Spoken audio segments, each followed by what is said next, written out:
Hello, everybody. My name is Jonah Whitcamper.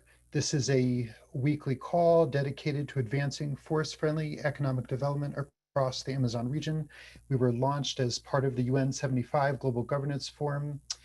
Uh, each week we meet on Monday and we gather governments and philanthropists and investors and NGOs and allies, sometimes journalists, and we're learning together to figure out how new, sorry, lots of people joining phone call at the same time.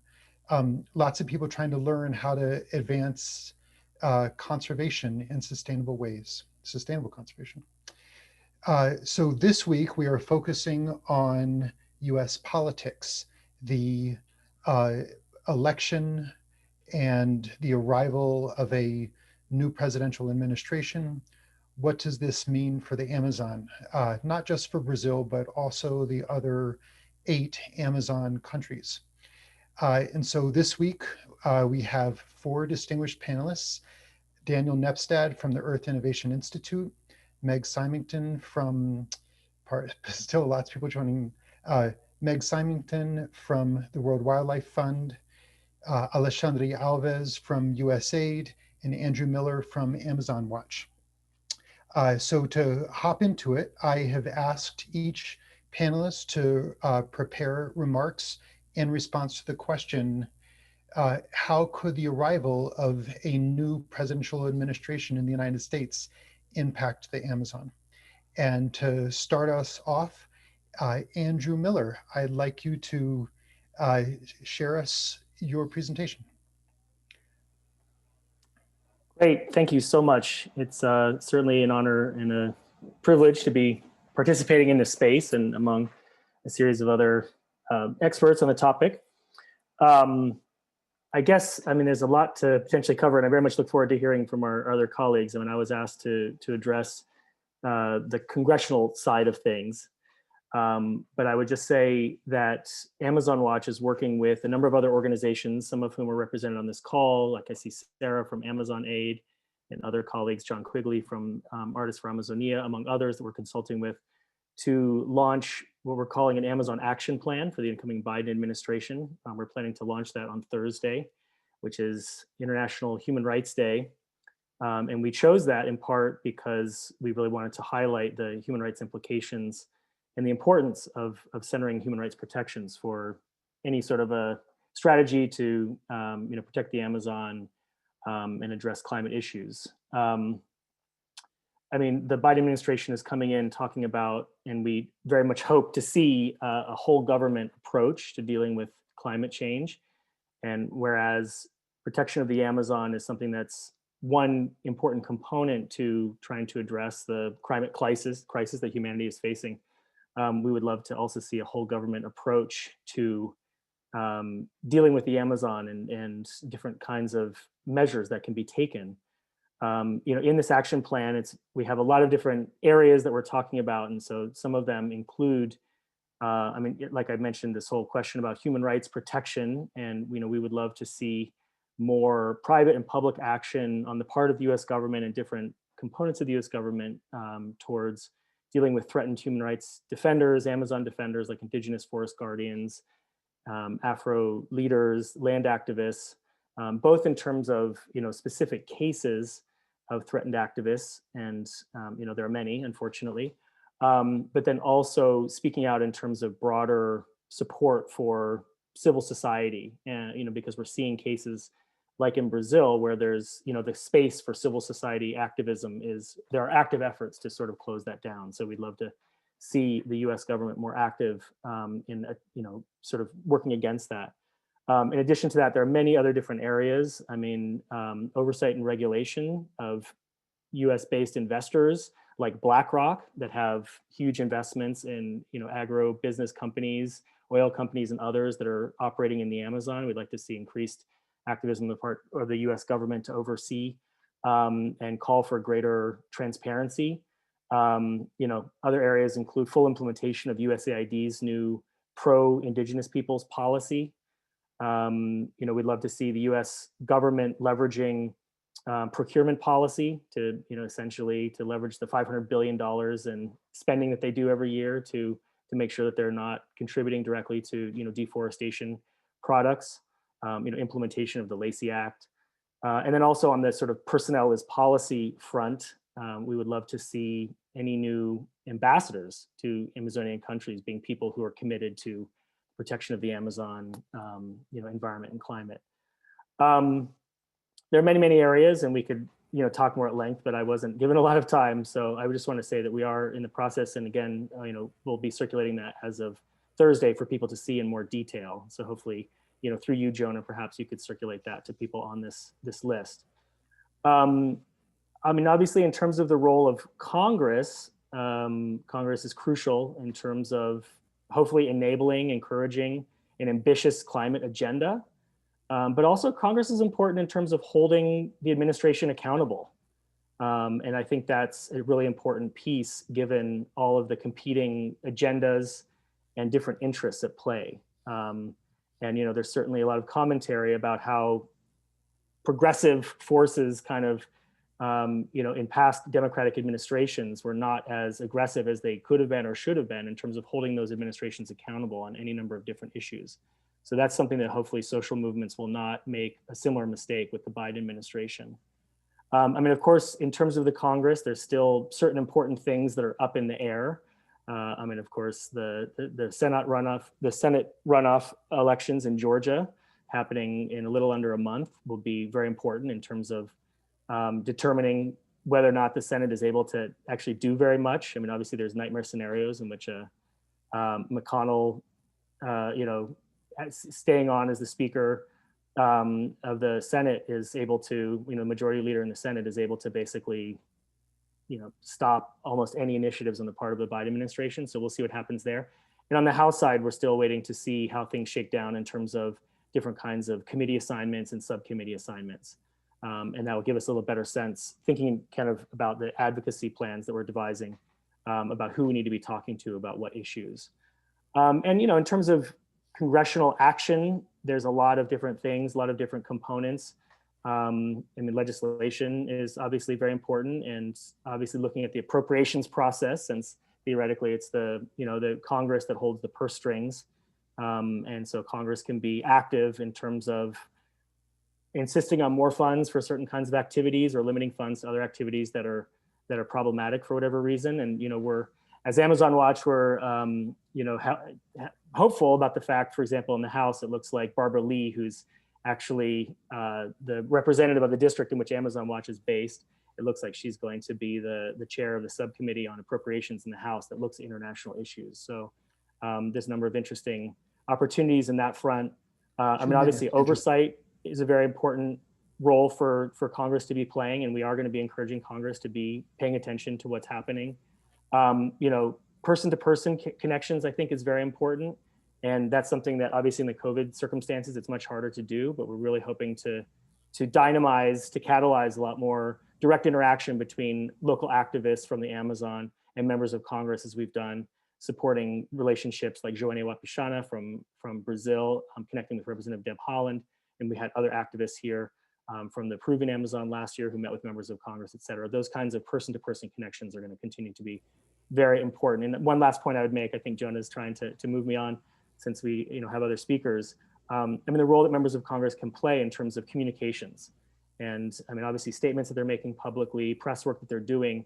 And in recent years, the role of social media is very important. And members of Congress in certain circumstances can drive media cycles by raising issues via social media. And so that's something that we're continuing to try to work with members of Congress to raise these very important environmental, climate, and human rights issues in the Amazon. Great. Thank you so much, Andrew. People, I know you have questions. Feel free to begin to post them in the chat area. After we move through the speakers, we'll go into questions. Next, I'd like to call Meg Symington of the World Wildlife Fund to share her remarks. Hi, good afternoon. Can you hear me? Great. So it's a pleasure to be here. Thanks for inviting me, Jonah, to say a few words. And I have to say, WWF's been working in the Amazon since the 1960s.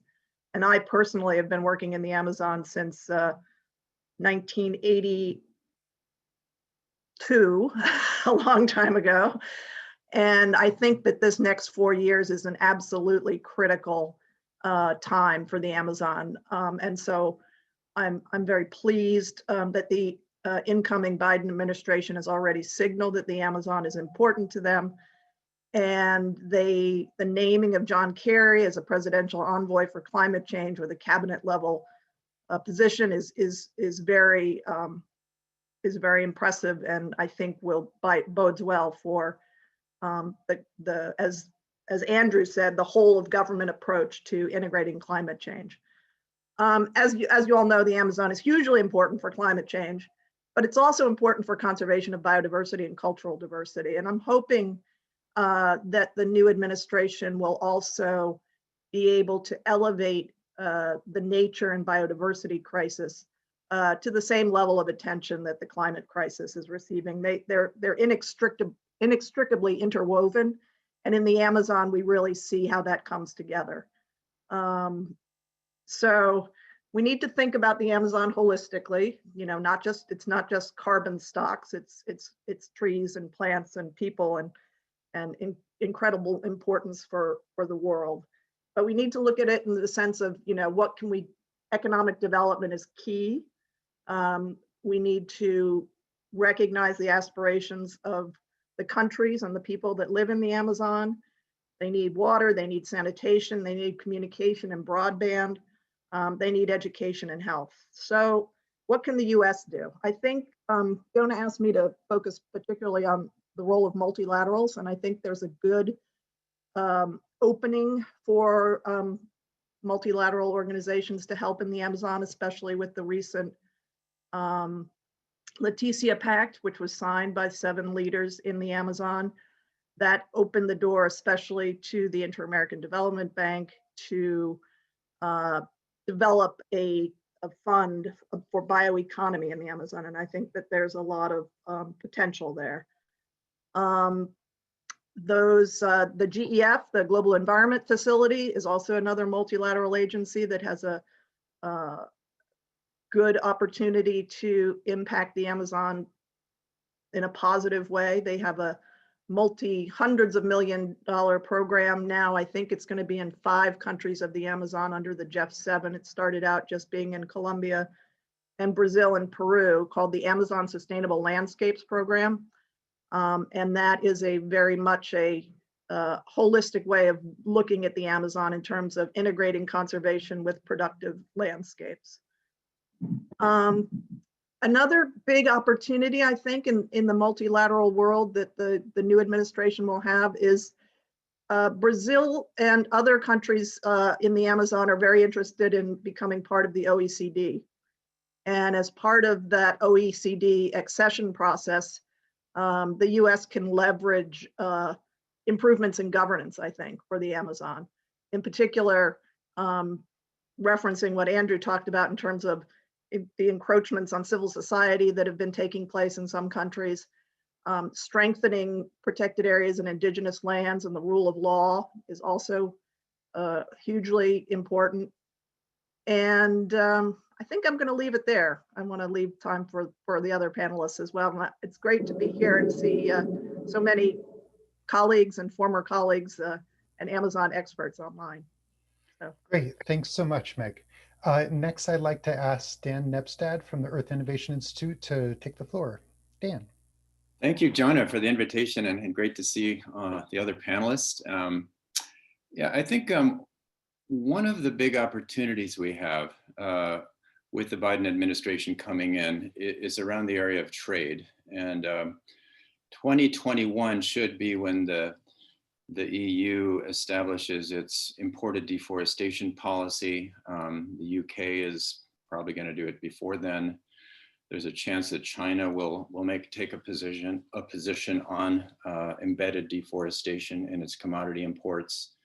And I think that's, if the United States were to come into that in a productive way, could make a huge difference. You know, I think the potential is that, you know, basically there's a consolidation of the zero deforestation agenda, which frankly, you know, it's sort of backfired in Brazil, in my opinion. And I think there's some other metrics that would be more helpful, more acceptable in Brazil. Net zero deforestation, for example, carbon neutral commodities, that's picking up a lot of momentum in Brazil right now. The idea that you can take to scale the export of commodities, in which you're reducing as much as possible the emissions reductions associated with their production, and whatever's left over, you're compensating by taking a piece of the regional decline in deforestation and the emissions reductions associated with that. That only works if you've got declining deforestation. It's actually quite powerful. And I suspect that China would be more inclined to do something like that than a strict zero deforestation requirement that's been really hard to implement. And we have a zero deforestation soy sector in the Brazilian Amazon, and deforestation is rising. It's not necessarily fixing things. I think the moment is, it's actually a moment to sort of reflect upon how effective market transformation strategies have been. So, one of the early warnings of Biden about the possibility of sanctions had a huge effect in Brazil. Not necessarily a positive effect. I'd say a very negative effect. And I think it's a moment for diplomacy. It's a moment where the Brazil farm sector is really tired of being beaten up in the international media when it's so incredibly hard to be in compliance with the forest code. And many farmers still are waiting years for their rural environmental registries, their CAR applications to be processed, and that makes them illegal, things like that. So I think the trade is a really big area. We could actually, if it's approached as a equal to equal dialogue that results in a negotiated agreement, that includes the deforestation issue embedded in these other issues and addressing some of the human rights concerns that were brought up. I think that's a very powerful thing that could move quickly, and John Kerry would be supremely positioned to do that. He understands the Amazon. He's been there. He's talked a lot about it. And I think the other big area, of course, is money. There's a $20 billion suggestion from President-elect Biden that President Obama in 2009 in Copenhagen promised $1 billion. A lot of that ended up coming out through USAID and ODA type channels, and it was very diffuse. And I would say it didn't translate into any major changes. Had the Obama administration chosen climate change, the Waxman-Markey bill, for example, back in 2009, instead of putting their political muscle into health, we clearly needed a health bill, but that would have completely transformed things, because in that was an international offset provision that would have pumped money into tropical forest regions. And that's one of the big challenges we have now in 2020, after a decade of more money, more attention focused on tropical deforestation than ever in history. We still haven't figured this out. Deforestation is climbing in the Amazon. It's climbing in most places in the world. And so I think this money issue is still there. Would $20 billion make a big difference? It would make a very big difference, but it would all depend upon how it comes out. And I think the near-term opportunity we have is really to call a lot of attention to and expand the private sector commitments to climate neutrality that are translating into a real market for offsets. And if those offsets are coming from robust jurisdictional programs, such as Mato Grosso, such as Acre, Tocantins, others, it can make a huge difference. And so these are things that are very near term. They're not going to require a majority vote in the Senate that's going to be very torn over this issue, and they can move quickly. I think the third is just in diplomacy, and just quickly, here again, I think John Kerry and Biden's overall agenda of healing and overcoming radical populism, and I think that is just the right tone we need with tropical forest nations, not just Amazon nations, but also Asian nations and African nations, where we're coming off a decade where there's been polarization around this issue that I think a diplomatic approach can help to overcome. Great, thank you so much. And to conclude us from the speakers, then right before we move into questions, I'd like to call on Alexandre Alves, who's based in Brazil, working for the US government through USAID, which is doing a lot for the Brazilian Amazon. Alexandre, the floor is yours. Thank you, Jonah. Thanks. Hi, everybody. Let's see, I'm just gonna share a little bit of some information from here, from Brasilia, and we'll take from there. But the United States has a long history of collaborating with Brazil on sharing environmental goals. So while much has been government to government, more recently we have stressed the importance of private sector-led initiatives. So we need to look for innovative ways to build sustainable economies while conserving the biodiversity in the Amazons. That's basically what we are at USAID has been working for a few years already. And but just I don't know if you guys have heard about in the context of the launch of the US-Brazil Environmental Framework Dialogue that happened this November 10th. I'm gonna just quick copy and paste here for the chat the site. But US-Brazil launch this environmental framework dialogue in Brasilia, just to reinforce the history of collaboration and provide a platform for expanded environmental cooperation. This is federal, okay? This is government to government federal. What USAID we're doing here in Brazil, mainly our mandate is conservation of biodiversity in the Amazon. So we have what we call the Partnership for Conservation of the Amazon, a PCAP, which is a $10 million per year earmarked. And with that focus, and a major element of this effort is the private sector-led partnership platform for the Amazon, which I had the privilege to structure and to develop, and it's still pretty much in development in that sense.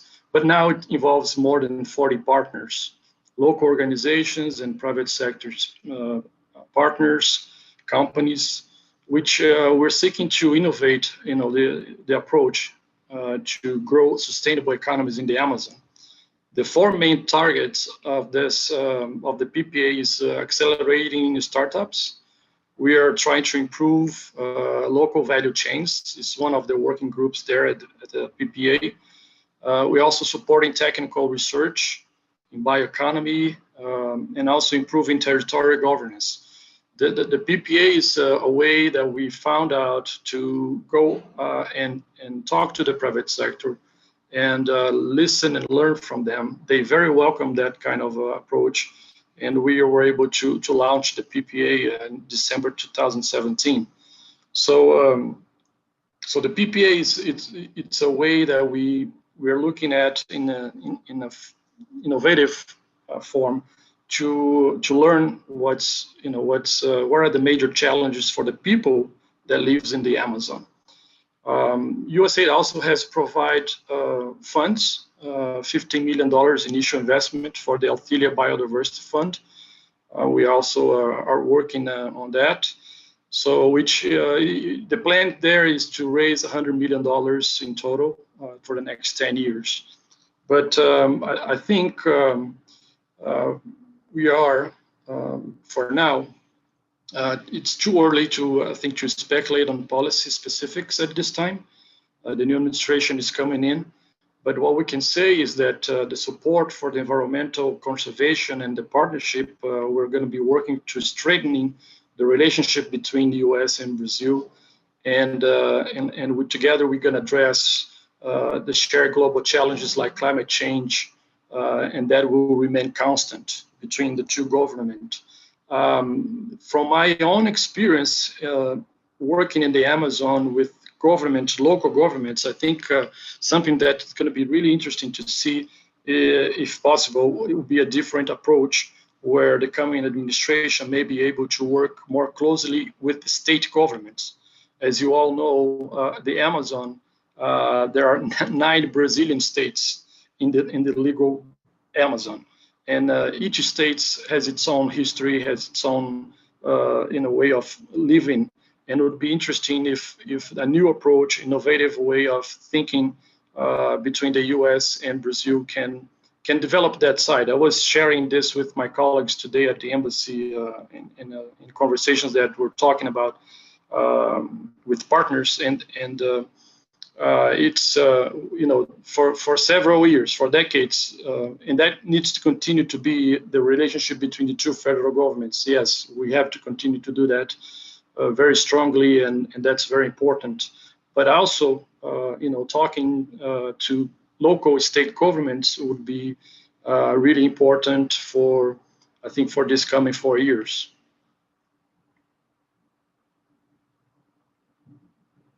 To you, John. Great, thank you so much, Alexandre.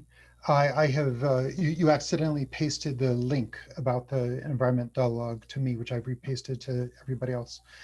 This is the time for questions. We've got 45 folks on the call. It's one of our most highly, enjoyed so far. And so I assume there are lots of questions. Feel free to go ahead and indicate your questions in the chat area, or go ahead and, it looks like we already have one from John Bruno. Go for it, John. You're on mute. Thank you, Jonah. My question was for Daniel Nepstad.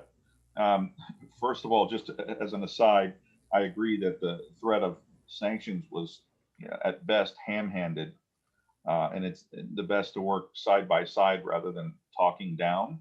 That said, how can we engage small business in protection? How can we get it so that they're as interested as everyone else is in making sure, while they're waiting for their certifications and while they're waiting for support, that they're as focused on and have the tools for conservation and protection? Go for it, Dan. Yeah, you mean in Brazil, right? The businesses in Brazil? I don't just mean Brazil. I mean in the Amazon region. So the Amazon region. Yeah. Not outside of the Amazon. Yeah, I think one of the real big challenges is it's so hard to do business in the Amazon. Brazil is way up there, 109 or something in the ease of doing business index, and the Amazon is the worst place to do business in Brazil. Despite that, there are profit-making companies and businesses in the Amazon that are, I see Maite on that list, her organization supports community enterprise, for example, but also, larger type businesses. And right now it's just, there's such a backlog in implementing. We're eight years trying to get the forest code implemented. It's not implemented. It could be implemented, I think, and that's a big space for partnership with technology, with automation, and just getting that done so that can become really the linchpin for land-based businesses. And Colombia is thinking of moving also into a car type mechanism. And so I think that, plus they're also, you work in the Amazon, that is often a big negative. In other words, it's just too risky. And I think we need to find a place where we can create safe zones for doing business. So that if you're working in that region and that region has a strategy that you're part of that's addressing deforestation and some of the human rights issues we talked about, that means that the risk that you're going to incur become a headline is less. Through an advocacy campaign, I think there's space for optimizing advocacy campaigns. Certainly, they've been incredibly important, but we need to make it safe and easy to do business that is part of the sustainable development agenda in the Amazon. We don't have that today. Would any other panelists like to respond to John's question? I have a comment. WWF is working with the IDB right now on, we're going to be starting in January on the design of a platform to link, that hopefully will link enterprises in the field with investors that are looking for either philanthropic or business investments in the Amazon. This is something that is going to be piloted in Colombia for a program that we're working on there called Herencia Colombia. But the idea is that eventually it would be for all of the countries of the Leticia Pact and help with some of the matchmaking between funders and projects in the bioeconomy. Great. Next up, Chip Barber. Myself. Hi there, thanks very much. I'm with the World Resources Institute. Fascinating presentations, really useful. 3 quick reflections. I was curious what you thought. Based more on my experience when I used to be in the US government doing forests, the Obama administration at the State Department, one on forest conservation, one on restoration, one on finance. On the conservation side, if you look at the climate materials that the transition team is putting out there, the Climate 21 agenda and some of those other things, a lot of good stuff in there, not very much and not that much on forest conservation as a climate strategy. And I think all of us who care about that need to really push that issue. There's a certain thing, and this happened in the Obama administration, the sort of, well, if it's not fossil fuels, then it must be okay, big dams or whatever. And it kind of got short shrift to a certain extent, especially other reasons that forests are important, like biodiversity and indigenous livelihoods and things like that. So I think that's kind of a job for all of us to sort of push there a bit. There's certainly a more receptive audience right now than there was a month ago, but we need to keep pushing. On the restoration side too, there's different kinds of restoration. We know there's been a lot of talk about trillion trees and things like that. Well, there's good and bad kinds of restoration, and often this is pushed as an easier thing than basically trying to conserve what's left of the natural forest. And we need to promote that, but make sure that there's an understanding of the nuances and the local differences that you see in different parts of the world and different countries. The Amazon. And on the finance side, working together, it's the danger of executive action without bringing along what happens in the Congress. You saw this happen with the commitment Dan mentioned on, we're going to have $1 billion for REDD+. The president announces it, didn't really talk to anyone on Capitol Hill about it. So how they got that $1 billion was to shake everything in the US government upside down and rebrand a bunch of money. And that was a lot of the ongoing programs that were dealing with biodiversity conservation and a range of other things.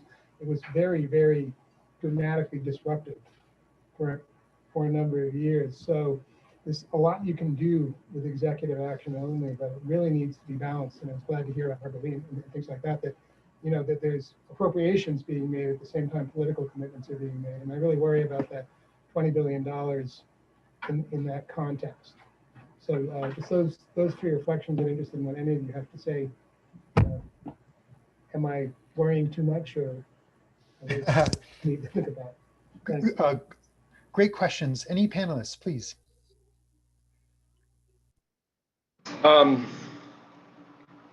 Well, just it's more of a comment. I think it's just those are great questions indeed. But I would always, when we're talking about the Amazon, it comes to my mind a comment from one of my partners and our partners there from the Amazon. His name is Denis Minef. Many of you knows he runs a large corporation there. His family is from the Amazon.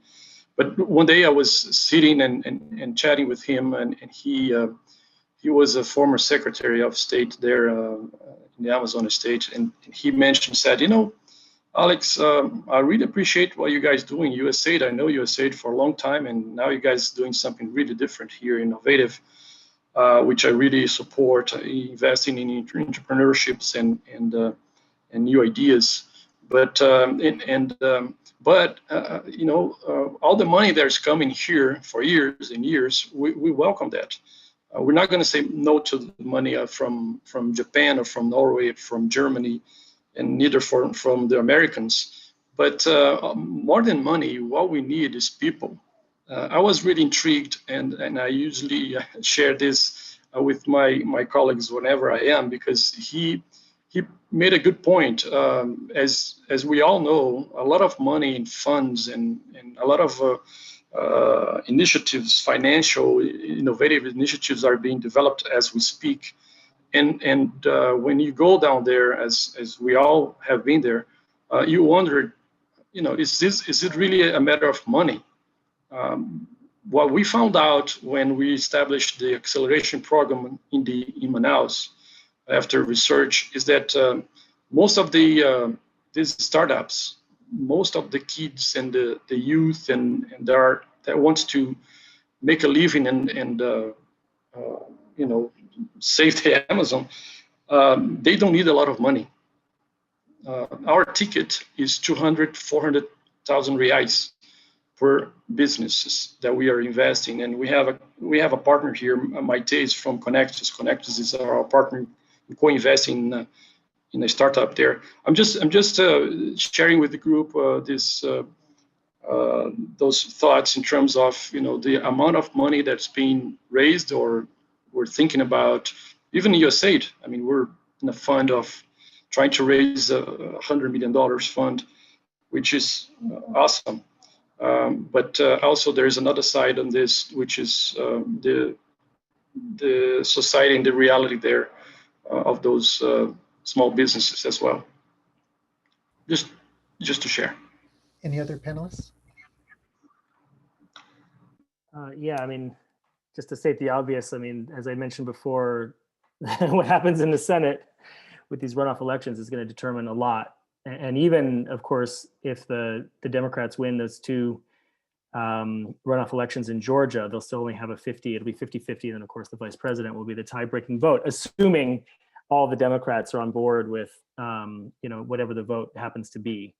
And so, but if that doesn't go through, and as I mentioned, if Mitch McConnell continues to be the Senate Majority Leader, that's going to make appropriating large amounts of money for almost anything, I think, probably fairly difficult. And, I mean, in the last several years, we've seen the House send, I think, hundreds of bills to the Senate, including, appropriating different kinds including COVID relief and other really urgent issues. And then those basically going into a black hole, which is the Senate. So, I mean, I think it's an interesting discussion about what can a Biden administration get done through executive action. And that's, a lot of people are discussing that. And again, we'll see what the results of the election are and what happens. Biden is trying to present himself having come from the Senate and having worked in a bipartisan way in the past as someone who can hopefully, cajole some of the moderate Republicans into doing certain kinds of things. But it's really remains to be seen how that's going to play itself out in the coming years. So I think having multiple scenarios in mind, including a scenario which is pretty focused on what can get done through executive action, is going to be important.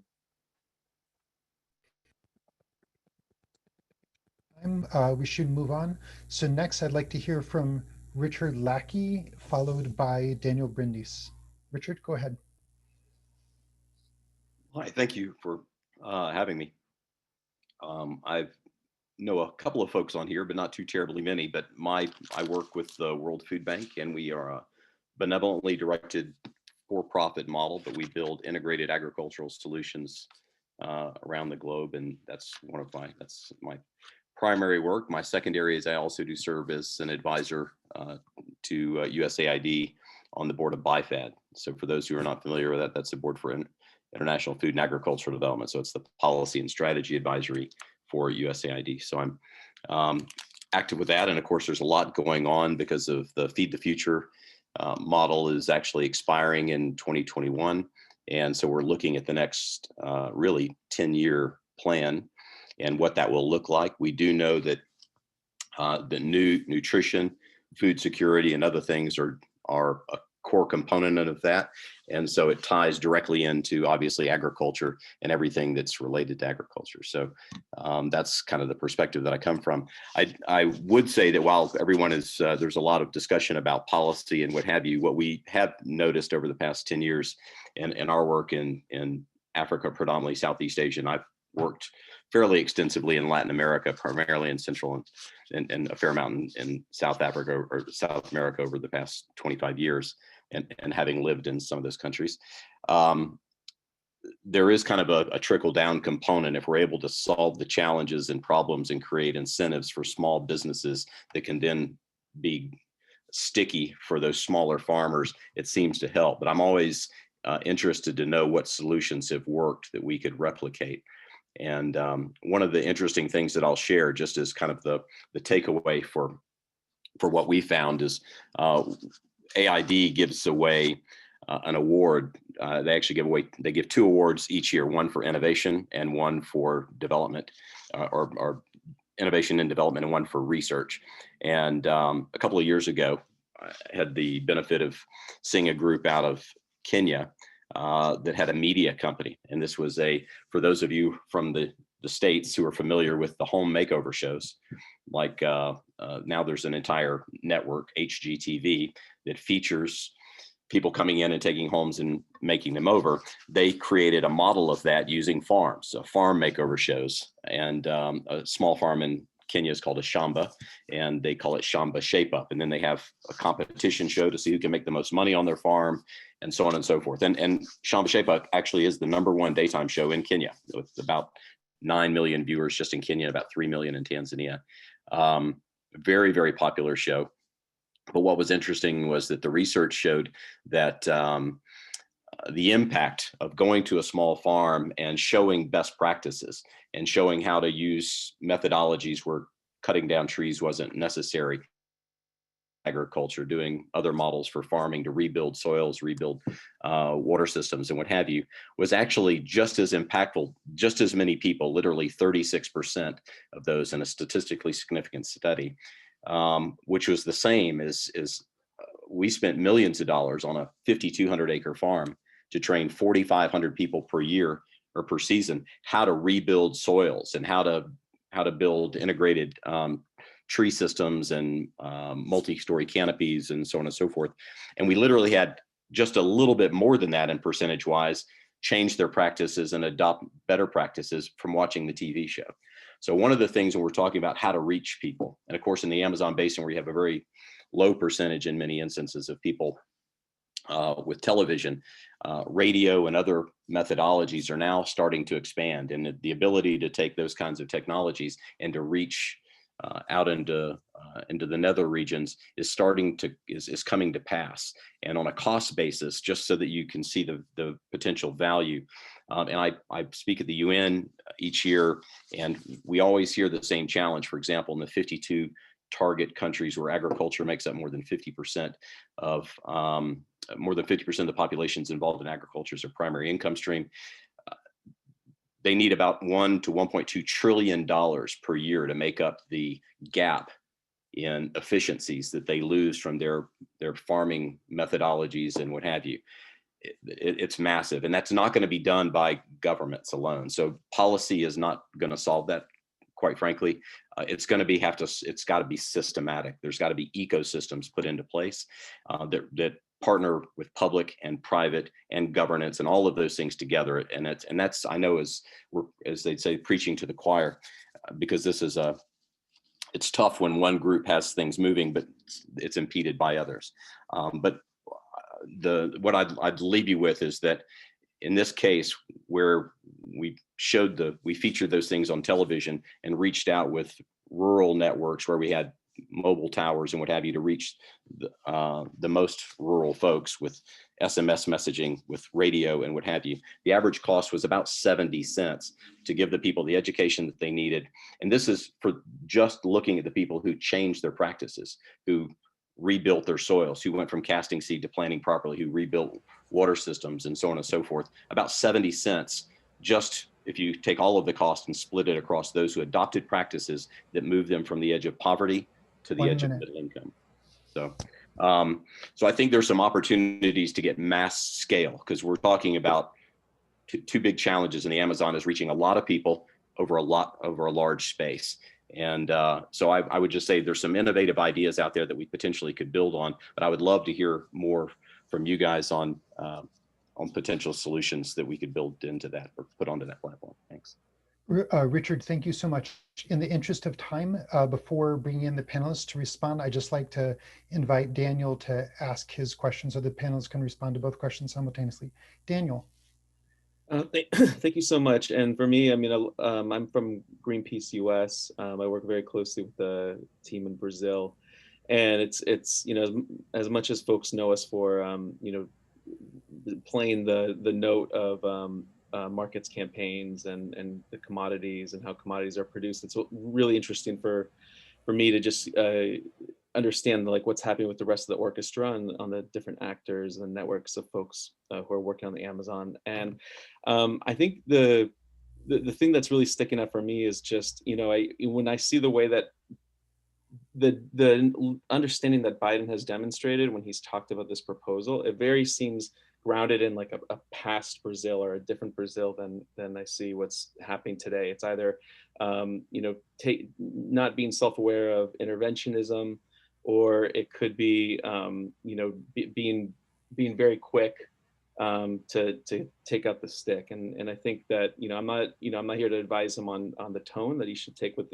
advising the Brazilian government, but I do have a concern that I don't know if the level of how much dismantling of environmental governance is informing the upcoming approach to addressing Amazon conservation. I mean, I think when I see you know, when I see a partnership between Andrew Wheeler and Minister Salles, who have been extremely antagonistic towards environmental governance and their regimes, I'm very skeptical of the sort of impact that they'll have, or what sort of partnership, what such a partnership will be used for in terms of distracting from their ultimate record. So my concern, so my question for the panel is, in terms of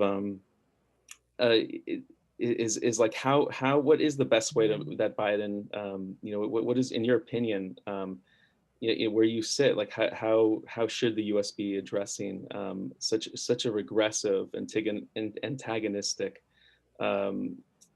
set of policies and agenda towards the environment, let alone indigenous people's rights, because that's been a big part of you know, the last 2 years as well.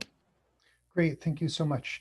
Would any of the panelists like to begin to respond to either Richard or Daniel or both? If I may, and I'll try to be quick, Jana. It's to the first question. I think a good strategy is going to be to start talking more frequently with the state governments. Keep the federal involved, and also, you know, maintain and do the best you can. And I'm sure, you know, it's a historical relationship that U.S. and Brazil has in all fronts. So that will continue. But I think there's a very good room and opportunities for the U.S. and for the new administration to come in and start talking with each state government separately. And it'll be good, and it's going to be a lot of learning opportunities there. And to Richard. That's exactly what we're trying to do, Richard, with the PPA. The partnership platform for the Amazon is a collective action initiative led by the private sector, and we have launched two calls for startups, and it's amazing what you see. You know, the proposals there that we got. So we are. Accelerating 30 startups in the Amazon right now. It's very interesting. One of them actually, it reminds me of a Uber, you know, but it's navigation.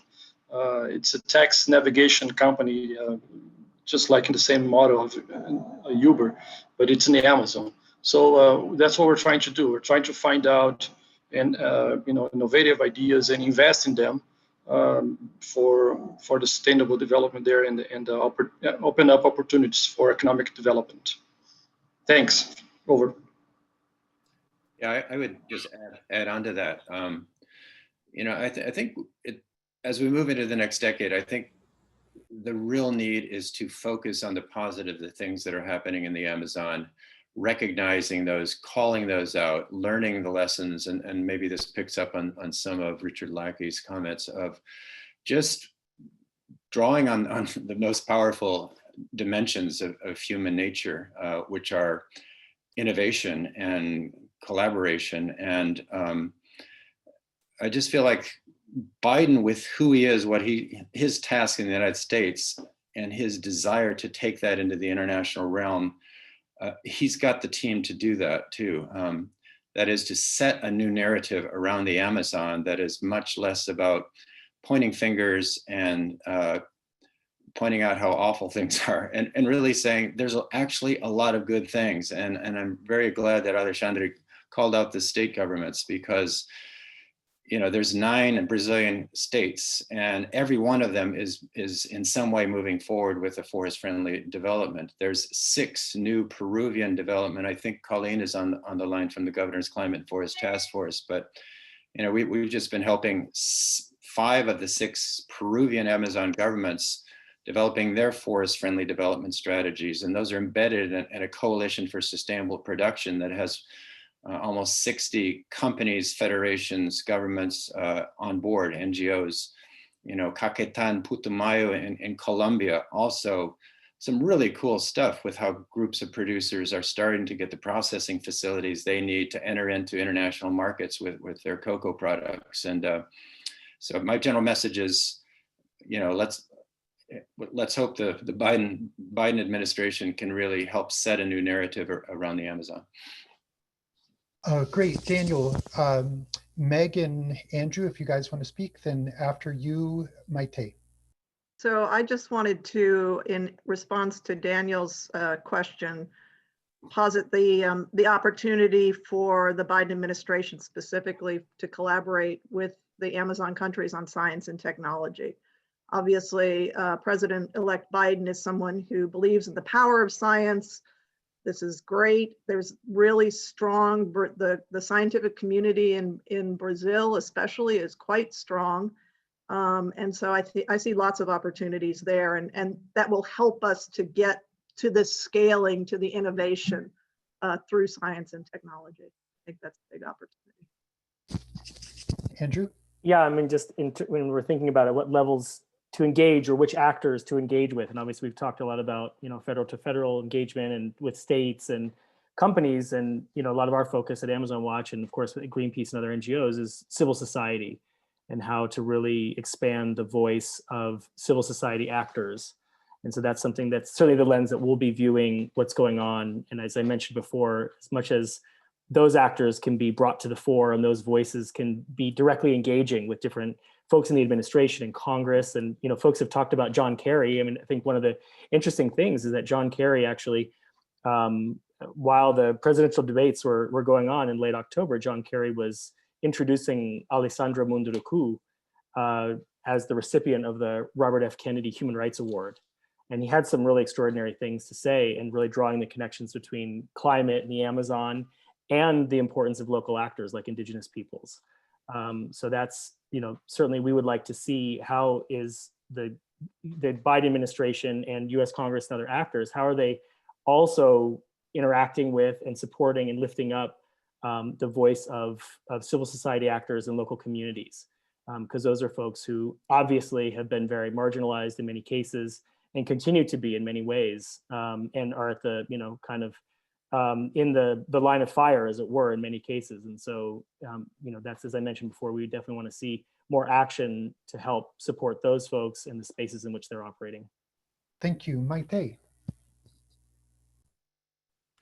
This is not necessarily a question to the panelists that are all great and helped us inspire this afternoon for a lot of us. But what I'd like to say is that what Richard was saying, and Daniel said the same thing, I do think we is starving for positive examples.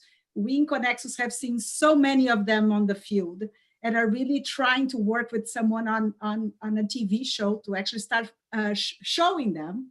And they would be doing this as soon as COVID stops. But what I wanted to say is that at Econnexus, we were able to map more than 400 enterprises just in the Brazilian Amazon that are community-led enterprises. What in many cases they need is three things very basic, and we never worked with them together, which is access to better markets.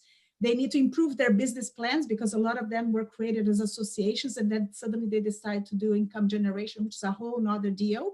But most importantly, we have in Brazil a very great, an amazing public policies, 33 billion reais, about $7 billion a year, that is PRONAF, that can be used for small farmers and extractivists. And only 2%, 2.5% of this credit line is used by these people. So how can we green PRONAF? So one of the things Connexus has worked is actually finding solutions that can get to scale and how we can change the profile of this credit line.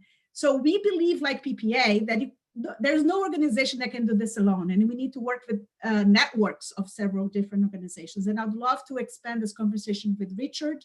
Alexandre, we already talked about it, because I do think that the potential of really creating this forest-based economy is closer than ever. I have never seen so many investors, donors, and people on the ground working in this agenda ever before. So, and I do think that this is the only thing that we have as a different, we need to use this potential on our own benefit and really spin the narrative.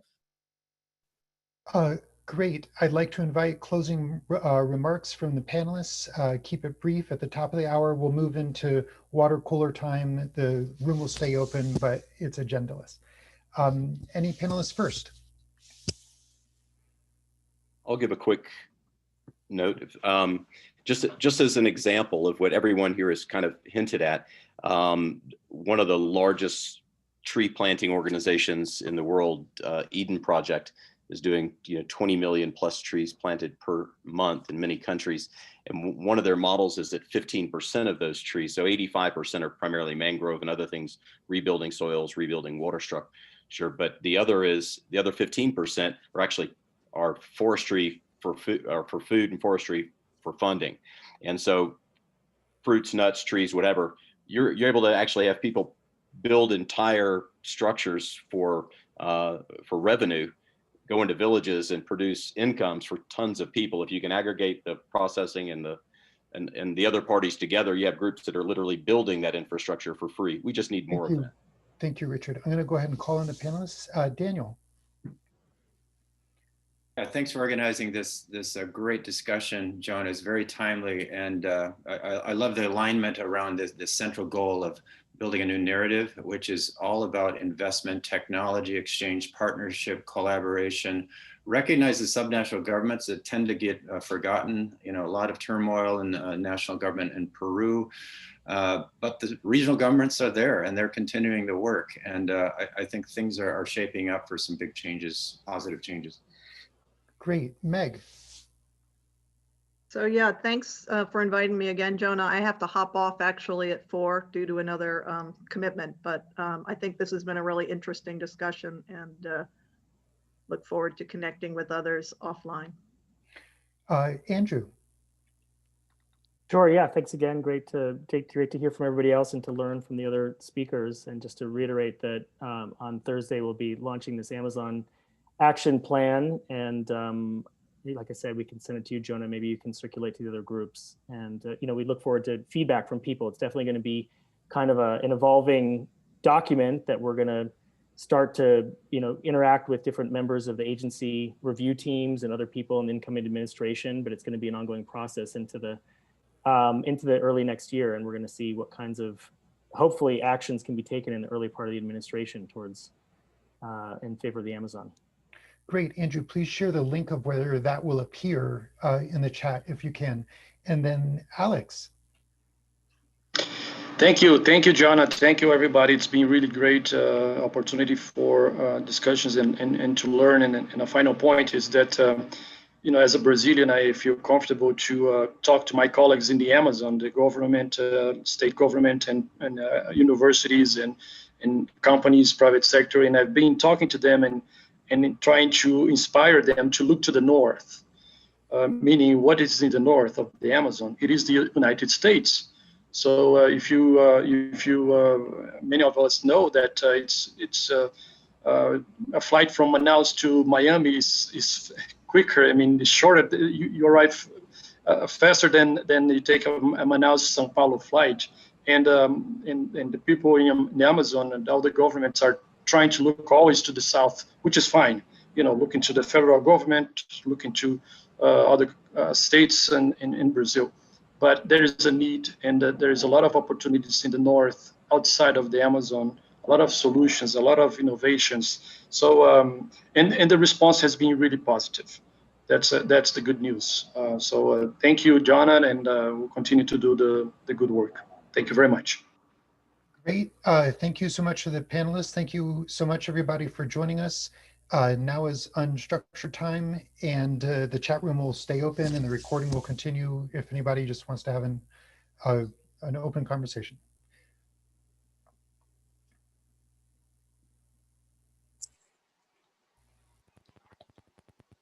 If you're dialed in through the telephone, *6 will take you off mute.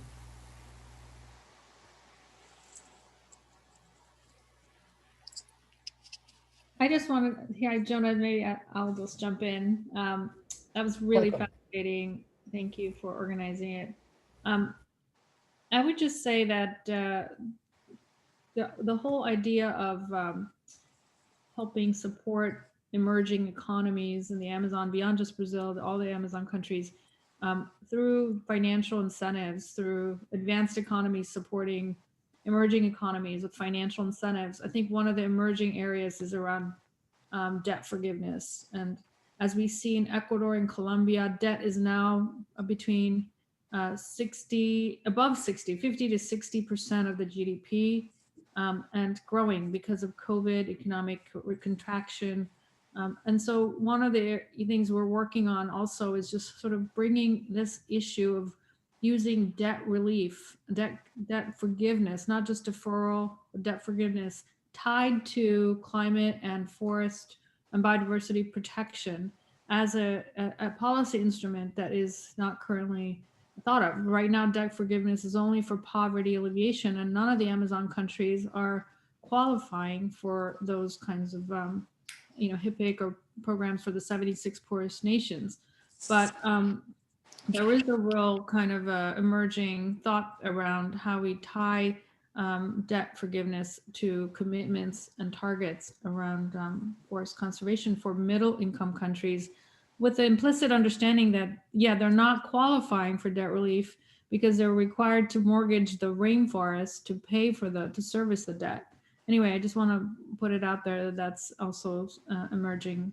And there's a lot US government can do on that, including through the special drawing rights at the IMF, which and through also the US, its own special drawing rights, its own reserves, the US share of the reserves. Anyways, more to come on that. Atossa, if there's a blog article that the Sacred Headwaters Initiative or an article about that you can post, please do. I'm working on one right now. I don't, maybe a couple weeks. One other thing I wanted to mention is around targets. I mean, the science panel on the Amazon is going to be hopefully establishing some clear targets about what it takes to avert a tipping point in the Amazon. And I do think that that's really important to make sure the administration truly understands the implications of the tipping point, the urgency, and the impacts of the atmospheric rivers on agriculture in North America, on forest moisture content in places like the Sierra, and that we have a clear target on what it takes to avert a tipping point. And that could be something that rallies the Amazon governments and the advanced governments of the world to really come together and agree on what kind of forest protection, conservation, not the 30% that the Biodiversity Convention is talking about, and not even 50%, which is Nature Needs Half is talking about, but a lot higher number, which would take to avert a tipping point.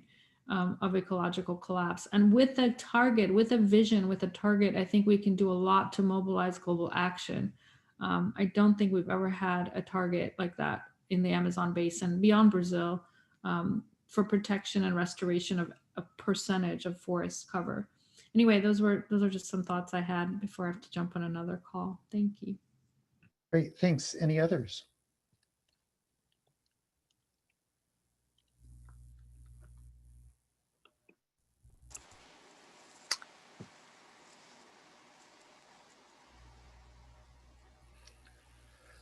I'll mention something that I've been working on that I posted in the chat area.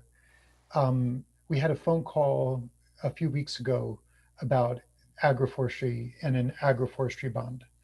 And I have done some research. I found some of these numbers are things some of you may have heard in previous calls, that soy earns on average 1,000 an acre or hectare, and beef earns on average 250 a hectare.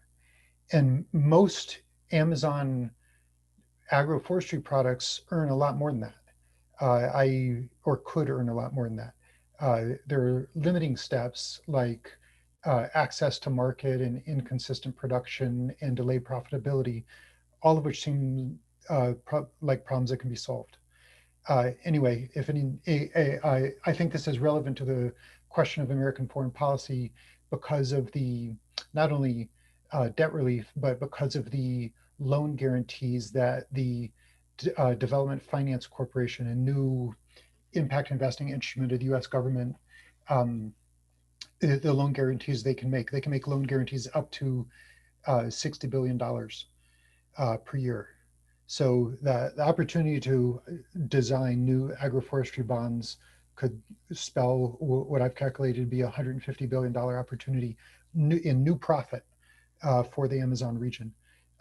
Cal and soy, by my calculations, take in about 16.25 billion a year, and these agroforestry products, based on some of the same research, might take in up to like 170 billion a year.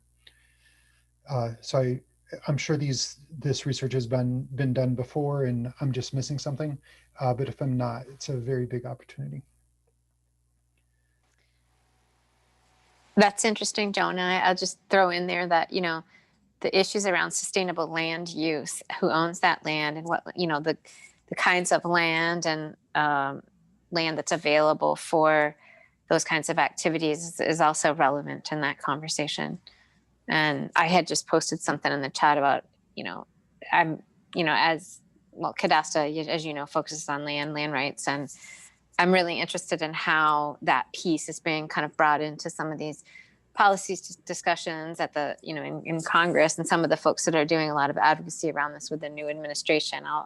I'll be interested in maybe connecting with some folks around that, because as Meg said, it needs to be holistic around people, trees, you know, plants, animals, everything. And I think that's a big piece that tends to get left off the table. Nice. Amy, feel free to post the information about that in Cadasta in the chat. Sure. I think most people are gone, but I will anyway, and I think you save it, so that's great.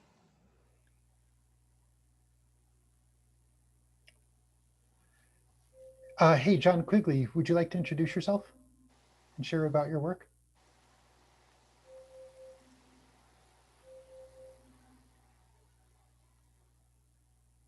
I think you're on mute.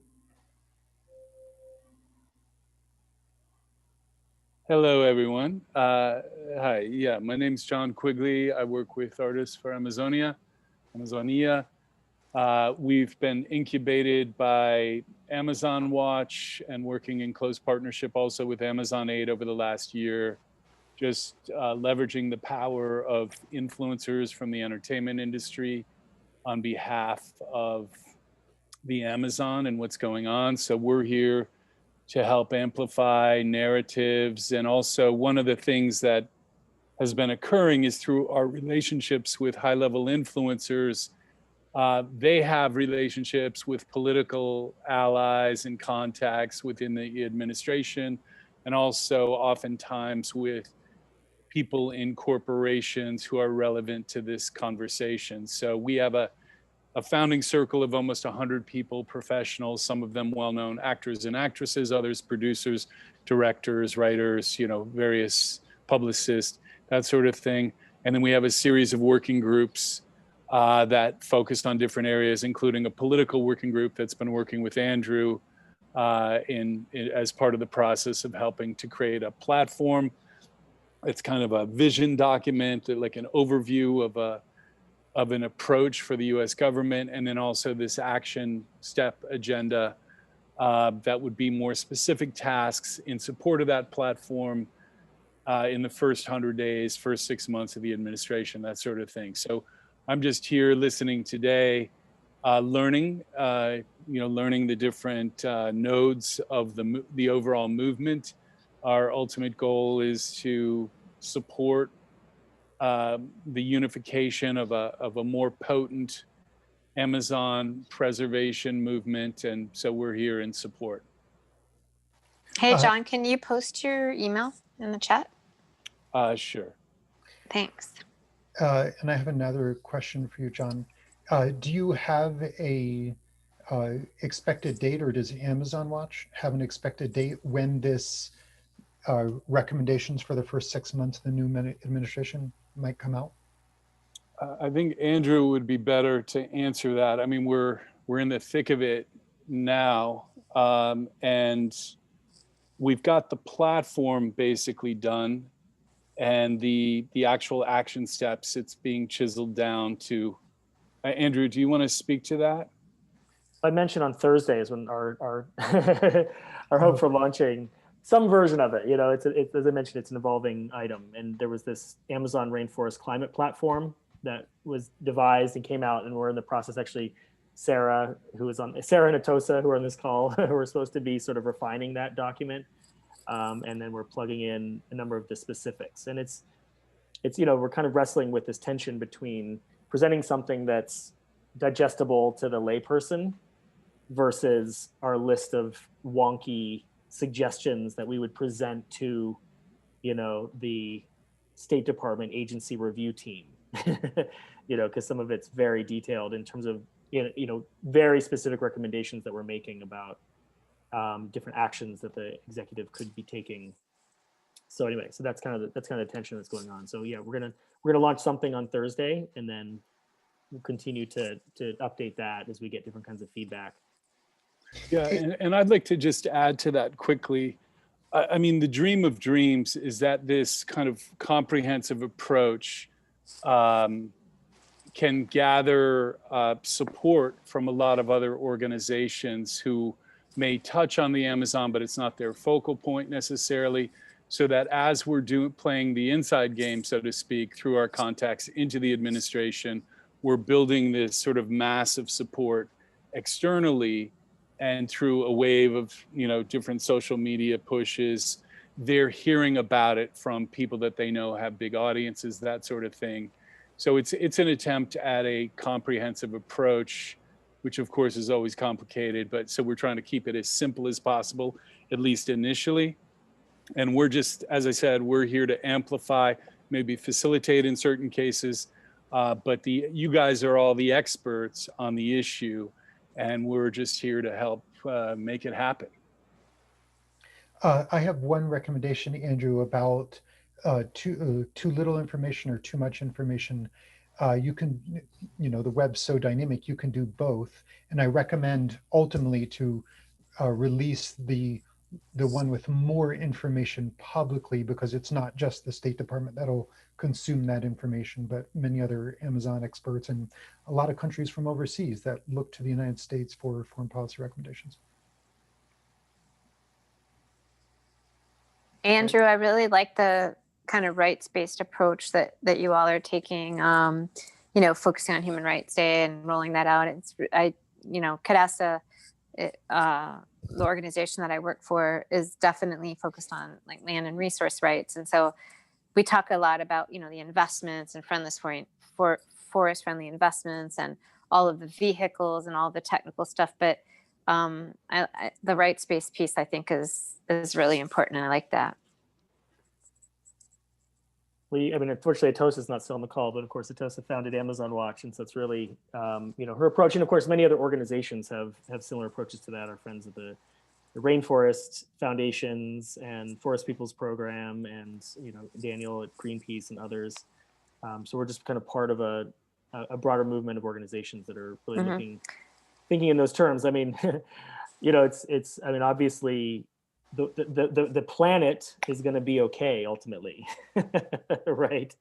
No matter what we do, the planet is going to kind of trudge on into the future for billions of more years. It's humans who've created our own sort of existential crisis, and so we need to focus on people ultimately and be thinking about about ourselves. Yeah.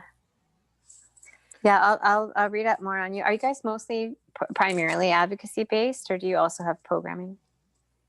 I mean, the term advocacy is a broad term, but Amazon Watch is a kind of campaigning organization. And so we've done a lot of work over the years focusing on U.S. corporations operating in the Amazon and the multilateral banks at various points. We're an activist group, so yeah. I mean, in the bigger picture, we're mostly the stick. Yeah. To other people's carrots. So yeah. Yeah. It makes it very complex for high level messaging that motivates people to act in certain ways, for sure. But it's great. I'll look more into some of the stuff that you're talking about. Okay, I think almost everyone has chimed off. It's nice. Here. Thanks, you guys. It's nice. It was great hearing you all and listening in and learning. Appreciate it. Yeah. Thank you, Jonah, for Thanks, hosting Jonah. this. As always, Jonah. Thank you. And Jonah, I'll be talking to you, I think, tomorrow.